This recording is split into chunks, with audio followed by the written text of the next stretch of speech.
Hello everyone, welcome to Diva Classes. This is Zivya Vadwani and today we'll be studying chapter 5 of ISC Commerce, that is management.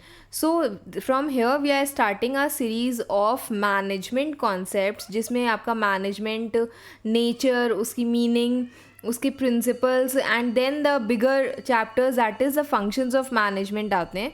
तो सबसे पहले we'll be understanding कि management का मतलब क्या होता है. बेसिक से शुरू करेंगे जहाँ से very even if a single simple question comes कि व्हाट इज़ मैनेजमेंट और डिफाइंड मैनेजमेंट, तो इन जनरल सेंस में बोला जाए तो management is the art of getting things done through the efforts of other people. इसका मतलब क्या होता है कि whenever you are talking about the term management, एक अच्छा मैनेजर वही होता है who is having that skill, that ability to get things done with the efforts of other people. उसे खुद कुछ नहीं करना होता है, कुछ नहीं इन द सेंस कि he does not has to go to those operation levels to do the task, but yes उसको वो काम दूसरों से करवाना होता है. ठीक है, तो that is known as management. तो यहीं पर ही वेरियस कॉन्सेप्ट्स आर देयर. अब ये कॉन्सेप्ट आपको इंडिविजुअली याद करने होंगे. रीज़न बिहाइंड इज कि may be any question can come कि you have to explain management as an activity, management as a group, management as a process. तो आपको ये सारे ही अलग अलग पढ़ने पड़ेंगे. ओके, तो सबसे पहला है management as an activity. That means that you are suppose to get things done through the efforts of other people. Then इसमें कुछ और भी बेसिक पॉइंट्स हैं कि management as an activity, it guides, directs, regulates and integrates the human efforts towards achievement of certain common goal. It can, मतलब what are these things कि इसमें if you are talking about management तो क्या क्या चीज़ें उसमें involve होती हैं. That man, money, material, machinery and methods, and these are the things that make that are inclusive in the product out of which a particular output comes out. ठीक, तो management as an activity it has the following implications कि उसका and result क्या होता है कि जब हम मैनेजमेंट एज एन एक्टिविटी की बात करते हैं तो सबसे पहले आता है it is an interpersonal activity. Wherever the term interpersonal comes means कि दो पीपल के बीच में जो सोशल इंटरेक्शन होता है इसको हम बोलते हैं इंटरपर्सनल. तो if a manager is there, he has to talk to the other people, then only he will get the things done. तो एक manager needs to interact with other people, that is why it has interpersonal activity. It is a group activity because alone manager cannot do anything. He has to coordinate the efforts of a group of people, means group of persons का जो efforts हैं उसको साथ में मिला करके उसे काम करना है. Then it is goal oriented. Obviously whatever task he is doing is goal oriented. Some or the other objective has to be attained. Then management is a decisional activity, means the manager has to take decisions to manage the organization. They also receive and give information in the course of running enterprise, means कि there are certain decisions manager has to take time to time regarding the organization. That is why it is a decisional activity. Then moving towards the next concept कि management क्या है. Management as a group. Management as a group refers to all those person who perform the task of managing the organization. तो जब आप group की बात करते हो तो इसमें हम इसको बेसिक लेवल्स के फॉर्म में भी जान सकते हैं कि मैनेजमेंट मतलब लेवल्स के डिफरेंट लेवल्स ऑफ ऑर्गेनाइजेशंस होते हैं, तो उसी में उसको भी हम इसका हिस्सा मान सकते हैं. तो it is a collective noun consisting of board of directors, chief executives, heads of departments, branch managers, superintendent, supervisors. मतलब ये जितने भी हैं लोअर लेवल, मिडिल लेवल, इन सारे को मिला करके टॉप लेवल, इन सबको मिला करके हम कहते हैं कि मैनेजमेंट एक कलेक्टिव टर्म है. वो किसी एक पर्सन की बात यहाँ पर नहीं हो रही है. All the managers from chief executive to the first line supervisors are known as that come under management. क्योंकि जब हम लेवल की बात करते हैं, ये जो हमारा पिरामिड बनता है अभी हम उसको भी पढ़ेंगे, first level, top level, middle level and lower level. तो लोअर लेवल मैनेजमेंट है ना, लेवल्स ऑफ मैनेजमेंट है, मतलब कि जो लोअर लेवल पर होंगे वो भी किसी ना some or the other thing they are obviously managing. Okay, तो that is why they are known as the part of management.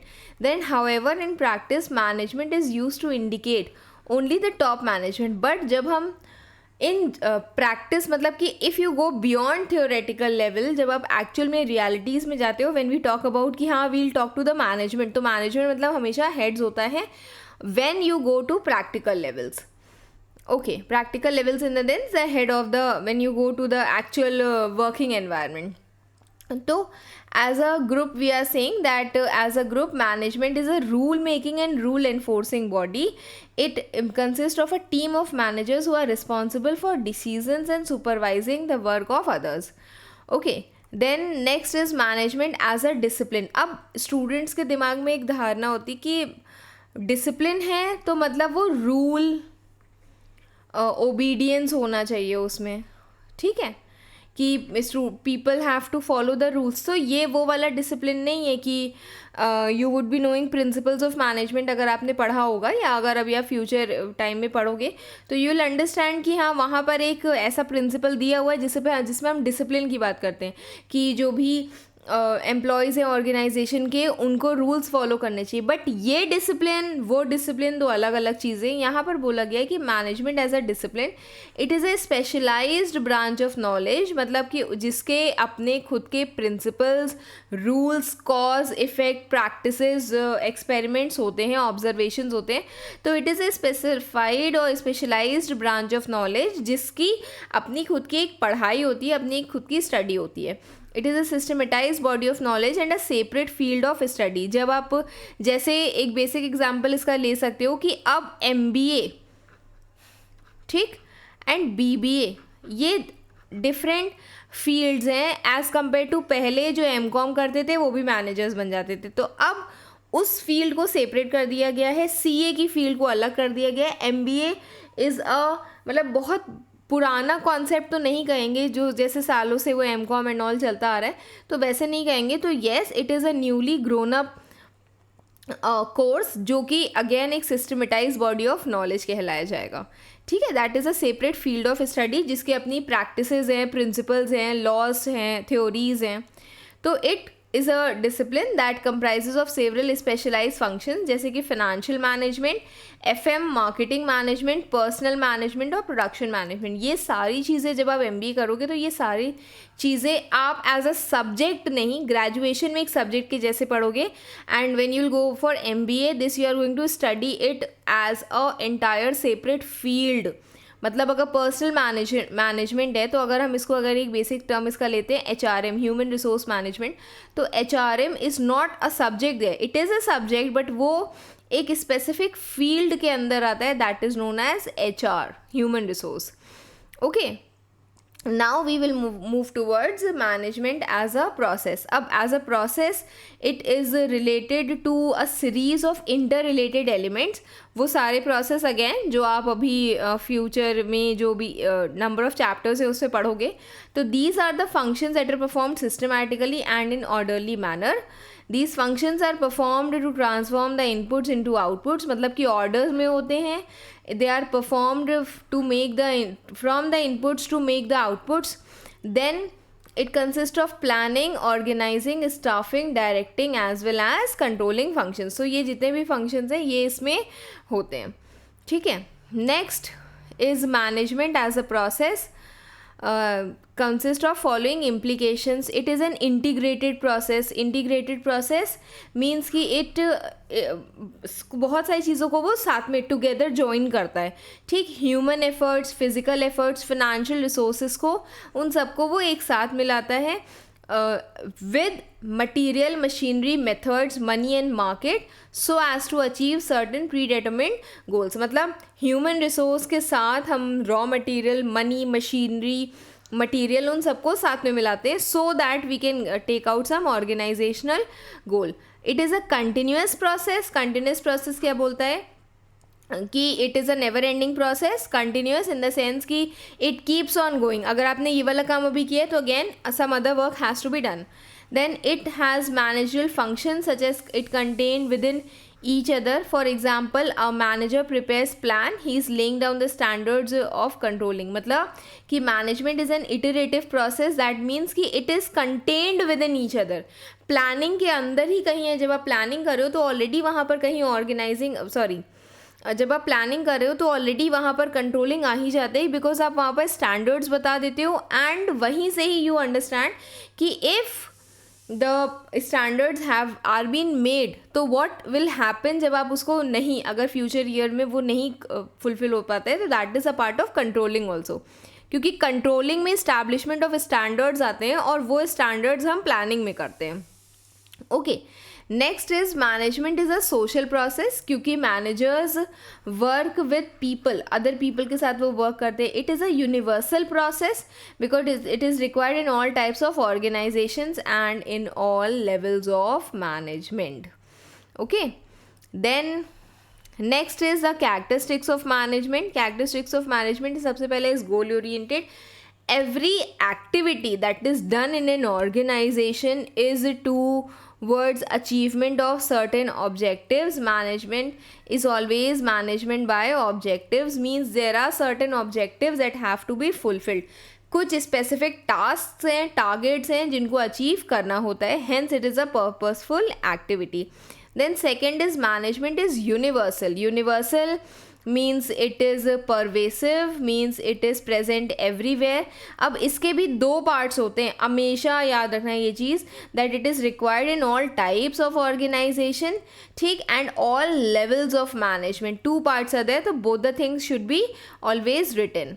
It is all pervading word use कर सकते हो, परवेसिव यूज़ कर सकते हो, यूनिवर्सल यूज़ कर सकते हो, ठीक. It is a group activity, इसीलिए एक फ़ोटो रखी है, क्योंकि इन केस कभी ऐसा कुछ पिक्चर बेस्ड एग्जाम्पल्स आ जाए. जो लास्ट ईयर का 2025 का जो पेपर था उसमें देयर वाज, मतलब we were so much, I am also a commerce teacher, तो at some place we were also focusing a lot on Henri Fayol, but actual में क्या हो गया, क्वेश्चंस कहाँ से आ गए, वो FW टेलर से आ गए, तो वो भी थोड़ा सा सरप्राइजिंग था.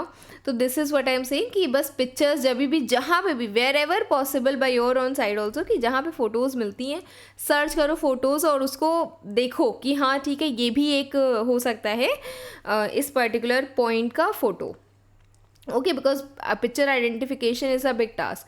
Management is concerned with the efforts of group of people. तो you can see कि management is being shown as a group activity. कोई individual नहीं है जो उसको कर रहा है. They have to function as a team. It means getting things done through the efforts of other people, that is through teamwork.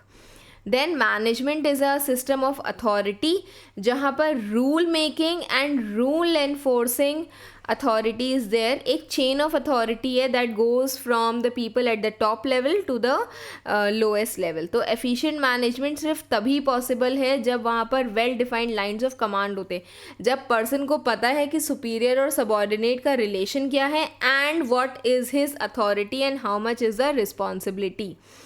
Okay, then is management is a social process. Again, when you are talking about these characteristics, so it is the art of getting things done through people. Whenever it comes social, तो social मतलब कि वो people से related है, ठीक. It has to regulate, direct and coordinate the efforts of other people, that is human beings. Then it is a dynamic function. It keeps on changing continuously, molds the policies and practices of the organization according to the changes in the environment.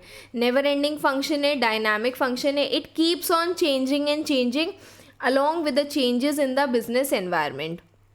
And then it is both an art as well as science.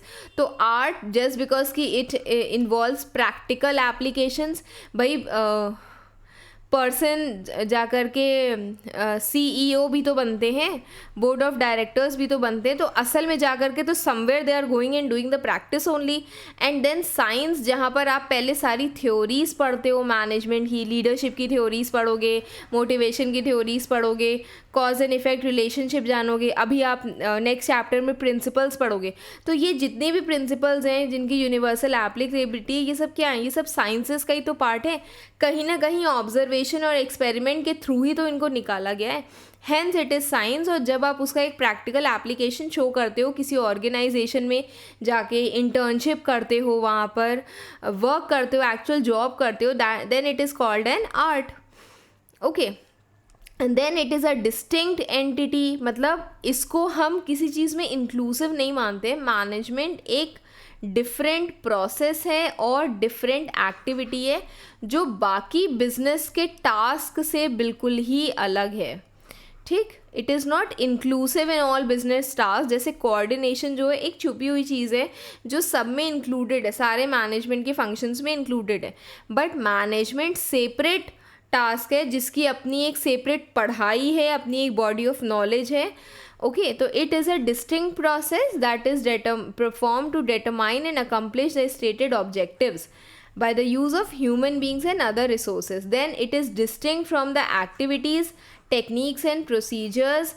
जो भी functions इसके अंदर आते हैं, जो भी procedures इसके अंदर आते हैं, वो उसके अंदर inclusive है. But otherwise management is considered as a distinct entity.